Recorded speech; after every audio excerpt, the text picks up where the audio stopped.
আসসালামু আলাইকুম।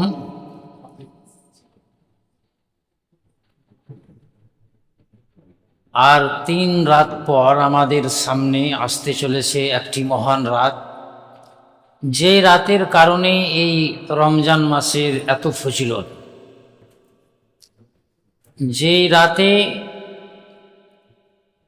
ইবাদত করা হাজার মাস অপেক্ষা ইবাদত থেকে উত্তম। অতএব ওই রাত যেন আমাদের ভাগ্যে জোটে, তার জন্য নবী সাল্লাল্লাহু আলাইহি সাল্লাম নিজেও এবং সাহাবায়ে কেরামরাও ওই রজনীগুলোতে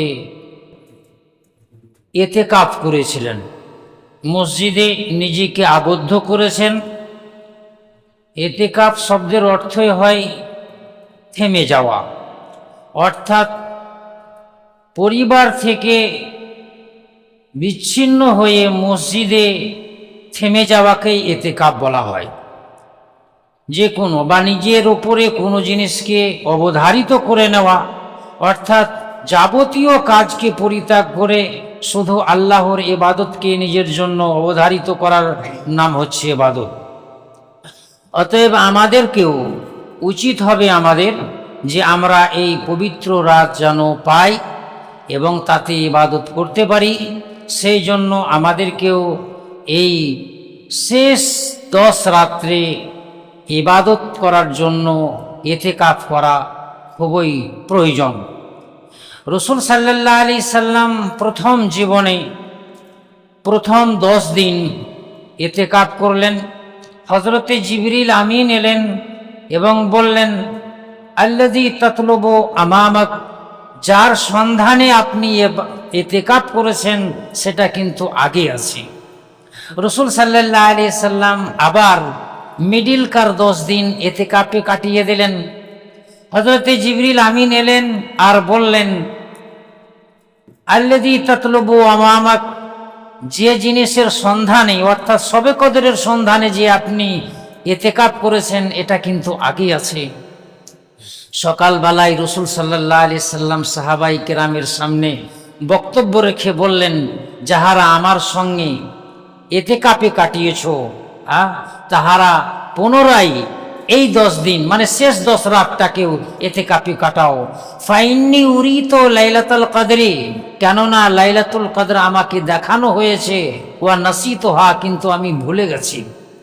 আমাকে দেখানো হয়েছে, আমি ভুলে গেছি। আর ওটা হচ্ছে শেষ 10 রাত্রের কোনো এক বিজোড় রাত্রি। আল্লাহর রাসূল বললেন, ইলতামিসু লাইলাতুল কদরি ফি আশরিল আওয়াখিরি ওয়াল বিতরি ফিল বিতরি, কে শেষ 10 রাত্রের বিজোড় রাত্রে তোমরা এই লাইলাতুল কদরকে সন্ধান করো।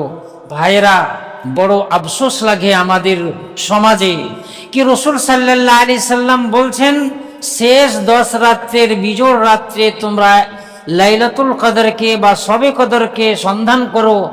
আমাদের মধ্যে কোনো আলেম, কোনো বিচক্ষণ পণ্ডিত মত প্রকাশ করলেন কি লাইলাতুল কদর সম্ভবত 27 রাত্রেই হবে। রসুলের কথাকে আমরা পিছনে রেখে দিয়ে তারই কথাতে আজ আমরা মত্ত। সারা হানফি জগৎকে আপনি দেখতে পারেন, না ওর মধ্যে 21 আছে, না 23 আছে, না 25 আছে, না 29 আছে। একটি রাত তাহারা যাপন করে, সেটা হচ্ছে 27। নবীর নবুয়তকে যখন আপনি স্বীকার করেছেন তো তখন তার কথা কেন আপনি মানছেন না? আপনি কি চান না কি তার প্রত্যেকটা কথাতে আমল করি? আপনি কি চান ওই মর্তবা, ওই স্থান অন্য কোনো ইমামকে দিয়ে দিবেন যে একটা মত দিয়েছে কি হ্যাঁ 27 রাত্রেই হচ্ছে শবে কদরের রাত?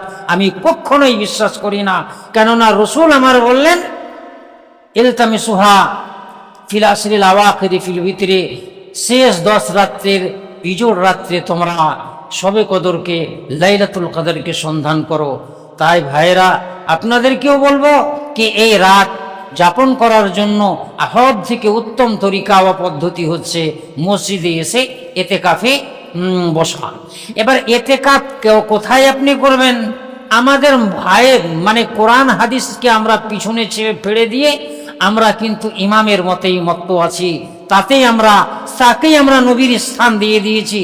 আল্লাহ রাব্বুল আলামিন পবিত্র কোরআনের সূরা বাকারার 187 নম্বর আয়াতে বললেন, ওয়ালা তুবাশিরুহুন্না ওয়া আনতুম আকিফুনা ফিল মাসাজিদ, তোমরা তোমাদের স্ত্রীর সঙ্গে আলিঙ্গন করো না যখন তোমরা মসজিদে ইতিকাফে থাকবে। এই আয়াত থেকে আমাদের বোঝা যায় কি ইতিকাফ হবে কোথায়? মসজিদে হবে, বাড়িতে হবে না। আজ আমাদের হানাফি সমাজের ভাইরাও এই কথা বলেন কি হ্যাঁ, মহিলারা কিন্তু বাড়িতে ইতিকাফ করবে, একেবারেই নয়।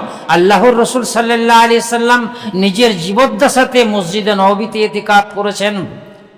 রাসূল সাল্লাল্লাহু আলাইহি সাল্লামের বিবিগণ হযরতে আয়েশা সিদ্দিকা, হযরতে হাফসা, হযরতে যায়েনব, এ সবাই মসজিদে ইতিকাফ করেছেন। এটা হাদিস থেকে প্রমাণ। যাক, আল্লাহ রাব্বুল আলামিনের কাছে দোয়া করব, আগামীকালকে তার কিছু অংশ বলবো কি ইতিকাফ কোথায় কোথায় করতে হবে, কদিন ধরে করতে হবে, আর সব কিছু আলোচনা হবে আগামী রাত্রে। আল্লাহর কাছে দোয়া করি আল্লাহ যেন আমাদেরকে ইতিকাফ করার ক্ষমতা দান করেন। আসসালামু আলাইকুম ওয়া রাহমাতুল্লাহ।